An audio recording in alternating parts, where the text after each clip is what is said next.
आज मैं जिस केस के बारे में बात करने वाला हूँ वह अपने आप में बेहद अलग और रहस्यमय है। इस केस के बारे में इतना ज़्यादा ट्विस्ट और टर्न आए कि पुलिस भी चकरा गई। दरअसल 20 अक्टूबर 2012 को पुणे में एक 19 साल की लड़की बर्थडे पार्टी में जाती है और अगली सुबह उसकी लाश मिलती है। पोस्टमार्टम रिपोर्ट कहती है शरीर में शराब के ओवरडोज और उसके शरीर में एक मर्द का दिल है। फिर डीएनए टेस्ट होता है उन 17 लोगों का जो उस पार्टी में थे, लेकिन उनमें कोई गुनहगार नहीं निकलता है। आखिरकार पुलिस ने यह केस क्राइम ब्रांच को सौंप देती है, फिर क्राइम ब्रांच सीबीआई को। आज का यह वीडियो एक ऐसे केस पर आधारित है जो सिर्फ एक मौत नहीं बल्कि एक रहस्य है, इंडिया का सबसे पेचीदा मर्डर मिस्ट्री केस। तो आखिर ऐसा क्या हुआ था? वीडियो में बने रहिएगा और वीडियो को पूरा देखिएगा, तभी समझ में आएगा पूरा मामला। तो नमस्कार दोस्तों, मेरा नाम है मुकुल। आप देख रहे हैं क्राइम हिस्ट्री 24 चैनल के एक नए एपिसोड में। और अगर अभी तक आपने इस चैनल को सब्सक्राइब नहीं किया है तो सब्सक्राइब कर लीजिएगा और बेल आइकन को प्रेस कर दीजिएगा। तो दोस्तों, आज की जो यह सच्ची घटना मैं आपको बताने जा रहा हूँ, सुनाने जा रहा हूँ, दरअसल यह सच्ची घटना है महाराष्ट्र के पुणे में रहने वाली सनम हसन नाम की एक लड़की की।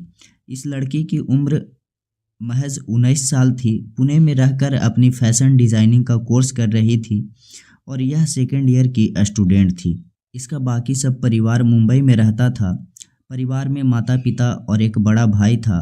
वैसे तो इस परिवार के पास पैसे की कोई कमी नहीं थी, लेकिन उसके बावजूद भी सनम हसन अपने पैरों पर खड़ी होना चाहती थी। इसीलिए वह मुंबई से पुणे आ गई थी। यहाँ पर रहते हुए वह अपनी पढ़ाई भी कंप्लीट कर रही थी, साथ ही वह पार्ट टाइम जॉब भी करती थी। साथ ही एक फुटबॉल की प्लेयर भी थी, यानी कि सनम हसन हर फील्ड में बहुत ही अच्छा कर रही थी। इसके माता पिता भी उससे बहुत खुश थे और वह अक्सर अपनी बेटी से मिलने के लिए पुणे आया करते थे। पुणे में रहते हुए सनम हसन के बहुत सारे दोस्त भी बन गए थे। जिस कॉलेज में वह पढ़ती थी वहाँ पर भी उसके बहुत सारे दोस्त थे। जहाँ पर सनम हसन शोरूम में वह जॉब करती थी वहाँ पर भी उसके कुछ दोस्त बन गए थे। सब कुछ बहुत ही अच्छा चल रहा था। 2 अक्टूबर 2012 को सनम हसन का बर्थडे था, जिसके वजह से उसके माता पिता मुंबई से उससे मिलने के लिए पुणे आते हैं और सनम हसन के साथ पूरा दिन घूमते फिरते हैं, होटल में खाना खाते हैं। उसी दिन सनम हसन अपने पेरेंट्स को बताती है कि आज रात को उसके साथ काम करने वाले एक लड़के ने उसकी पार्टी अरेंज की है। दरअसल एल्डो के शोरूम में उसके साथ एक लड़का काम करता था जिसका नाम मोहिनीश विजय था और इसने आज की रात सनम हसन के लिए बर्थडे पार्टी ऑर्गेनाइज की थी। वह पूरा दिन अपने पेरेंट्स के साथ रहती थी और अपना बर्थडे सेलिब्रेट करती है और उसी रात को वह अपने दोस्त से मिलने चली जाती है। सनम हसन के पेरेंट्स और उसका भाई होटल में ही रुक जाते हैं। होटल से तकरीबन 8 किलोमीटर की दूरी पर एक दोस्त के फ्लैट में मोहिनीश विजय ने यह पार्टी को अरेंज की थी। अब यह पार्टी ऑर्गेनाइज होती है 2 अक्टूबर 2012 की और यहीं से कहानी करवट लेती है जो हर किसी के रोंगटे खड़ा कर देती है। ये रात बीत जाती है, अगला दिन आ जाता है 3 अक्टूबर 2012 की सुबह के तकरीबन 8 बजे। मोहिनीश विजय सनम के पिता को कॉल करता है और कहता है जल्दी से नज़दीकी अस्पताल में आ जाइए, सनम की हालत बहुत ख़राब है। सनम के पेरेंट्स भागते दौड़ते हॉस्पिटल में पहुंचते हैं, लेकिन वहां जाकर उन्हें मालूम चलता है कि सनम की मृत्यु हो चुकी है। अब सनम के जो पेरेंट्स हैं वह बिल्कुल शौक में चले जाते हैं, क्योंकि कल रात तक उनकी बेटी जिंदा थी। कल पूरा दिन उन्होंने साथ बिताया, बर्थडे सेलिब्रेट किया था और आज उनकी बेटी के साथ ऐसा हो गया। वहाँ पर पुलिस भी आ जाती है, बॉडी की जांच की जाती है, बॉडी को पोस्टमार्टम के लिए भेज दिया जाता है। जब पोस्टमार्टम की रिपोर्ट आती है तो उसमें मालूम चलता है कि सनम हसन की बॉडी में काफ़ी ज़्यादा मात्रा में अल्कोहल पाया जाता है, यानी कि या तो उसने अपनी मर्जी से या फिर किसी ने ज़बरदस्ती उसे काफ़ी शराब पिलाई थी और उस शराब की ओवरडोज और हार्ट अटैक के कारण सनम हसन की मौत हुई थी। साथ ही पोस्टमार्टम रिपोर्ट में सनम की बॉडी में कुछ सीमेन के सैंपल्स भी मिलते हैं, यानी कि मृत्यु से पहले सनम के साथ संबंध भी बनाए गए थे। लेकिन यह क्लियर नहीं था कि यह संबंध सहमति से बनाए गए थे या फिर ज़बरदस्ती। साथ ही पोस्टमार्टम रिपोर्ट में एक चौंकाने वाली बात यह सामने आई कि सनम हसन के शरीर में जो दिल था वह दिल किसी मेल का था। देखिए, जब पोस्टमार्टम रिपोर्ट होता है तो शरीर के सारे अंगों को निकालकर उनकी जांच की जाती है। डॉक्टर ने जब उसके हार्ट की जांच की तो उसके हार्ट में मिले प्रोटीन से यह भी पाया गया कि हार्ट किसी फीमेल का नहीं बल्कि किसी मेल का है। अब ऐसा कैसे संभव हो सकता है कि किसी फीमेल के अंदर किसी मेल का हार्ट ग्रो कर रहा हो? सनम की बॉडी पर उसके मरने से पहले ऐसा कोई निशान नहीं था जिससे कहा जा सके कि उसकी कोई हार्ट की सर्जरी हुई थी। तो यहाँ पर पुलिस के लिए केस काफ़ी पेचीदा होने वाला था और यहाँ पर पुलिस के सामने काफ़ी सारे सवाल थे। पुलिस अपनी जांच शुरू कर देती है। शुरुआती जांच में पुलिस को सबसे पहले यह मालूम करना था कि यहाँ पर सनम हसन के साथ संबंध किसने बनाए थे, उसे शराब किसने पिलाई थी। इसी के चलते पुलिस ने उन 17 लोगों को थाने लेकर आती है जो उस रात पार्टी में मौजूद थे, जिसमें सनम के कुछ कॉलेज के दोस्त थे, साथ ही उसके साथ काम करने वाले उस शोरूम के कुछ कलीग्स भी थे। पुलिस बारी बारी से सभी से पूछताछ करती है। सभी का डीएनए सैंपल भी लिया जाता है। सनम हसन की बॉडी से जो सीमेन का सैंपल मिले थे उनके डीएनए से मैच किया जाता है। लेकिन सबसे चौंकाने वाली बात यह है कि ना तो उन 17 लोगों में से किसी का भी सैंपल मैच करता है और ना ही सनम के करीबी दोस्त मोहिनीस का। यानी कि 17 लोगों में से किसी ने भी सनम के साथ संबंध नहीं बनाए थे। यहाँ पर यह केस और भी ज़्यादा उलझता जा रहा था। उसके बाद पुलिस के सामने दूसरा सवाल यह था कि सनम के डेड बॉडी से जो हार्ट मिला था, आखिरकार वह हार्ट किसका था। अब पुलिस मोहिनीस विजय से उस रात के बारे में डिटेल्स में पूछता है तो मालूम चलता है कि बर्थडे पार्टी के दौरान उसके दोस्त ने सनम को थोड़ी बहुत शराब पिलाई थी। धीरे धीरे यह थोड़ी बहुत शराब बहुत ज़्यादा मात्रा में बदल गई। शराब के ओवरडोज के कारण रात को ही सनम को उल्टी हुई थी, जिसके बाद मोहिनीस ने उसे एक कमरे में सुला दिया था।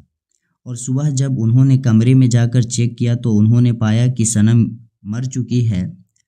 वह उसे नज़दीकी अस्पताल में लेकर गए। डॉक्टरों ने चेक किया तो उन्होंने उसे मृत घोषित कर दिया। अब इस केस में पुलिस को कुछ भी लीड नहीं मिल रही थी। ऐसे ही समय बीतता गया और साल आ जाता है 2014। सनम के पेरेंट्स के कहने पर यह केस सीबीआई को हैंडओवर कर दिया जाता है। सीबीआई ने सारे तथ्यों को जोड़कर इस केस की इन्वेस्टिगेशन शुरू कर देती है। सबसे पहले उन 17 लोगों से बात होती है, उनका बयान लिया जाता है।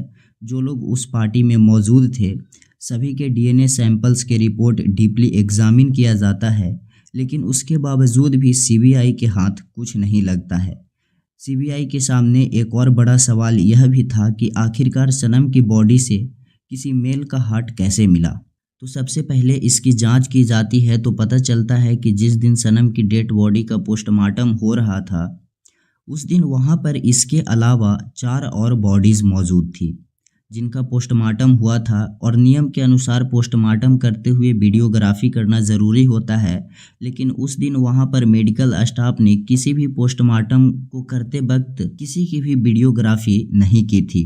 सीबीआई की जांच में यह बात सामने आती है कि सनम हसन की मौत के मामले में कहीं न कहीं मेडिकल स्टाफ और डॉक्टर की लापरवाही थी।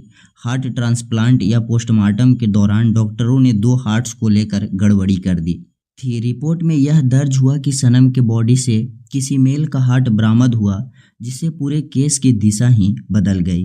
हालांकि इस गड़बड़ी का कोई ठोस प्रमाण नहीं मिला, लेकिन सारे तथ्यों को जोड़ने के बाद यही अंदाज़ा लगाया गया। पर असली सवाल तो अभी वही था कि सनम के साथ संबंध किसने बनाए। इस सवाल का जवाब ढूंढने में पुलिस को पूरे 2 साल लग गए। फिर आया साल 2016 जब सीबीआई के हाथ कोई ठोस लीड नहीं लगती है। वह कोर्ट से एक खास इजाज़त मांगती है सनम की डेड बॉडी को कब्र से दोबारा निकलवाने की। कोर्ट इस मांग को मंजूरी दे देता है और फिर कब्र से सनम की बॉडी को बाहर निकाला जाता है। बॉडी से कुछ डीएनए सैंपल लिए जाते हैं और उन्हें दोबारा टेस्टिंग के लिए भेज दिया जाता है, लेकिन नतीजे फिर भी निराशाजनक रहते हैं। सीबीआई के हाथ कुछ नहीं लगता है। ऐसा कोई सबूत नहीं मिलता है जिसी को मुख्य आरोपी ठहराया जा सके। सनम हसन के माता पिता का साफ कहना था कि उनकी बेटी बहुत ही फिट थी। वह एक फुटबॉल प्लेयर भी थी, कभी शराब को हाथ नहीं लगाती थी। उनका मानना था कि बर्थडे पार्टी ने किसी ने ज़बरदस्ती उसे शराब पिलाई, नशे की हालत में उसके साथ दुष्कर्म किया और फिर उसकी हत्या कर दी। सीबीआई हर संभव जांच करती है। दुश्मनी, प्यार, जलन, हर पहलू को खंगाला जाता है। जिन 17 लोगों को शक के घेरे में लाया गया था उनकी पूरी बैकग्राउंड जांच की जाती है। पड़ोसी से लेकर कॉलेज के स्टूडेंट्स और स्टाफ तक सभी से पूछताछ की जाती है। लेकिन इतनी बड़ी तहकीकात के बाद भी सीबीआई के हाथ खाली रहते हैं। यह मामला भारतीय अपराध इतिहास के उन चंद मामलों में शामिल हो गया जो सुलझाने के बावजूद भी अनसुलझे रह जाते हैं। जांच की इतनी लंबी प्रक्रिया के बावजूद इस केस में कोई भी ऐसा सबूत नहीं मिला जिससे किसी एक इंसान को दोषी ठहराया जा सके। आज भी यह केस पेंडिंग लिस्ट में है। यह हत्या थी या नेचुरल डेथ, इसका कोई ठोस कंक्लूजन नहीं निकल पाया। सीबीआई की रिपोर्ट तो किसी निष्कर्ष तक नहीं पहुंची, लेकिन इस केस की कहानी हमें एक बहुत बड़ा सबक जरूर देती है कि अगर आपके घर में बच्चे हैं, खासकर बेटी या बेटा जो घर से दूर पढ़ाई कर रहे हैं, तो उसे ज़रूरी है कि आप उनकी हर एक्टिविटी पर नज़र रखें। यह देखें कि वह किस माहौल में रह रहे हैं, किसके साथ उठते बैठते हैं और कहाँ जाते हैं, क्या करते हैं।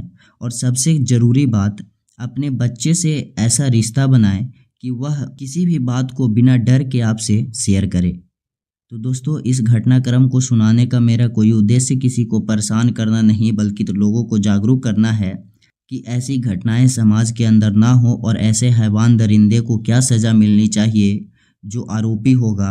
अपनी राय कमेंट बॉक्स में ज़रूर बताइएगा। और इस वीडियो से कुछ सीख मिले तो वीडियो को लाइक कर दीजिएगा और चैनल पर नए हो तो चैनल को सब्सक्राइब कर दीजिएगा। मिलते हैं आपसे फिर एक सच्ची घटना के साथ। जय हिंद।